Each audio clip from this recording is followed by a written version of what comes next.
Hello, ഇന്ന് നമ്മൾ try ചെയ്യുന്നത് കോയിൻ ചോക്ലേറ്റ്സ് എന്ന് പറഞ്ഞ ലൈറ്റാണ്. അപ്പോൾ ഇത് തായ്ലൻഡ് മേക്കാണ്, ഇമ്പോർട്ടഡ് ആണ്. ഇത് നമുക്ക് കോസ്റ്റ് വരുന്നത് 330 രൂപയാണ് 150 ഗ്രാമിന്. ഇമ്പോർട്ടഡ് കോസ്റ്റ് ആയാലാണ് ഇത്ര കൂടുതൽ വരുന്നത്. സംഭവം ഇതൊരു ബോക്സിൽ അത്യാവശ്യം കുറച്ച് നമ്പേഴ്സ് ഓഫ് കോയിൻസിൻ്റെ ഷേപ്പിലുള്ള ചോക്ലേറ്റ്സ് ആണ്. നമുക്ക് സംഭവം ഒന്ന് ട്രൈ ചെയ്യാം. ശരിക്കും നമ്മുടെ ഒരു ഗോൾഡൻ കോയിൻസിൻ്റെ ഷേപ്പിലാണ് ഈ സംഭവം ഇരിക്കുന്നത്. ഇതിൽ എന്തൊക്കെയോ ഒരു ഇമേജസ് ഉണ്ട്, അത് എന്തിൻ്റെന്ന് കൃത്യമായിട്ട് അറിയില്ല. ബട്ട് സ്റ്റിൽ അത് ചിലപ്പോൾ അവരുടെ കറൻസി കോയിൻ്റെ വല്ലതും ആയിരിക്കും. അപ്പോൾ നമുക്ക് ട്രൈ ചെയ്യാം.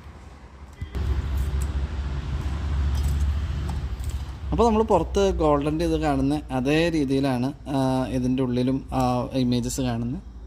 അപ്പോൾ ഇതാണ് ചോക്ലേറ്റ്. ടേസ്റ്റ് വൈസ് തനി കോമ്പൗണ്ട് ചോക്ലേറ്റിൻ്റെ ടേസ്റ്റാണ്. ഈ പ്രൈസിന് എത്ര വ്യത്യാസമാണെന്ന് എനിക്ക് തോന്നിയില്ല.